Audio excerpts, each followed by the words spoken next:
আমাদের দেশ, আমাদের ভারতবর্ষ গোটা পৃথিবীর মধ্যে অনেক কিছুতে, অনেক ক্ষেত্রে অনেকের থেকে এগিয়ে। আমাদের দেশের যে সংস্কৃতি, আমাদের দেশের গ্রন্থ, আমাদের দেশের কাব্য, তা নিয়ে আমরা সবসময় প্রাউড ফিল করে থাকি।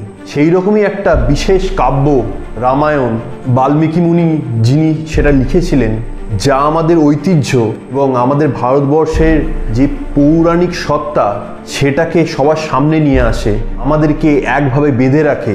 আজকে আমরা সেই কাব্য নিয়ে কথা বলবো, যার নাম হচ্ছে রামায়ণ।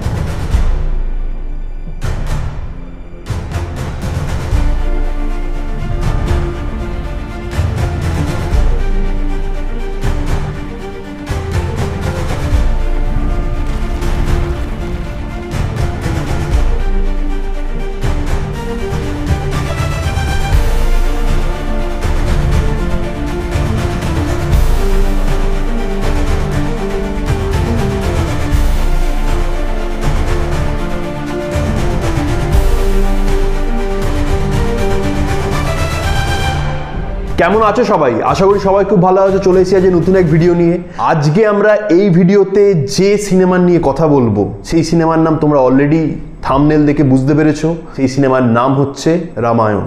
এই সিনেমাতে যেমন কাস্টিং আমরা বহু আগে থেকে বহু লিক্স, বহু কিছু শুনে আসছিলাম। রাম হিসেবে রণবীর কাপুর তো ফাইনালি, এবং রাবণ হিসেবে ইয়েস স্যারও ফাইনাল অলরেডি হয়েছিল। তারপরে সাই পল্লবী সীতা হিসেবে তিনি কাস্ট হয়েছেন এরকম শোনা যাচ্ছিল, কিন্তু কনফার্ম কিছু খবর পাওয়া যায়নি। এখানে আমরা জানতে পারলাম যে হ্যাঁ, সাই পল্লবী ম্যাম তিনি সীতা হিসেবে কাস্টিং করা হয়েছে এই সিনেমার জন্য। এছাড়া হনুমান চরিত্রে সানি দেওল স্যারকে দেখতে পাবো।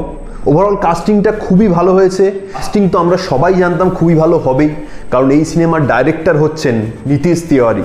তিনি এর আগে যে রিমার্কেবল কিছু সিনেমা ডাইরেক্ট করেছেন, তার মধ্যে অভূতপূর্ব সিনেমা হচ্ছে দঙ্গল।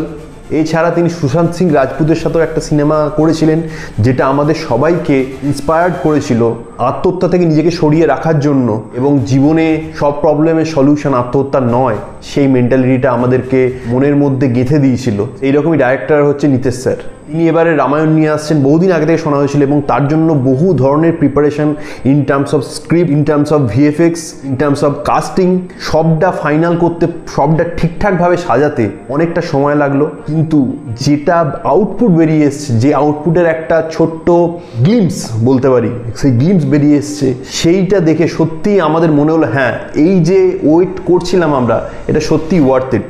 এই ধরনের কোনো সিনেমাতে আমরা যদি মনে করি কাকে দিয়ে মিউজিক করালে সব থেকে ভালো হবে, সেই ধরনের মিউজিক কম্পোজ কে সব থেকে বেশি ভালো করতে পারে দেশের মধ্যে না পৃথিবীর মধ্যে, তাহলে দুটো নামই উঠে আসে। প্রথম হচ্ছেন এ আর রহমান, তারপরেই যার নামটা আসে তিনি হচ্ছেন হান্স স্যার। তারা দুজনেই এর আগে অস্কার পেয়েছেন। এই ধরনের একটা কম্বিনেশন যদি মিউজিক তৈরি করে, তাহলে আর বলার কোনো জায়গা থাকে না যে মিউজিকটা কীরকম হতে পারে। এবং এর আগে আর একটা অ্যাটেম্প্ট করা হয়েছিল রামায়ণকে নিয়ে সিনেমা তৈরি করার জন্য, সেটা মানে আমরা সবাই দেখেছি, এবং বেশিরভাগ জন দেখেই সেই সিনেমাটা যে রামায়ণের, সেটা যে ফার্স্ট সেকেন্ড থার্ড কপিও নয়, সেটা আমরা দেখেই বুঝতে পেরে গেছিলাম। সেটাতে না ভিএফএক্সে, না গানে, না অ্যাটমসফিয়ারে, না গল্পের মধ্যে আমরা কোনো ধরনের রামায়ণের ছাপ কিছুই দেখতে পাইনি। তো সেটা একটা ডিজাস্টার হয়েছিল। সেটা মানে রামকে আরাধনা করার থেকে বড় কথা, যে তাকে যে একটা হাস্যকর জায়গায় নিয়ে চলে গেছিলো সেই সিনেমাটা, সেটা আর বলার জায়গা রাখে না। কিন্তু যেটা নিয়ে, যে পার্টটা নিয়ে আমাদের সব থেকে বড় অবজেকশনের জায়গা ছিল আদিপুরুষের মধ্যে, সেটা হচ্ছে ভিএফএক্স। এই ধরনের একটা মাইথোলজি, এই ধরনের একটা সিনেমা যেটা ফার্স্ট জিনিসটা ক্লেম করে আজকের দিনে দাঁড়িয়ে, সেটা হচ্ছে ভিএফএক্স।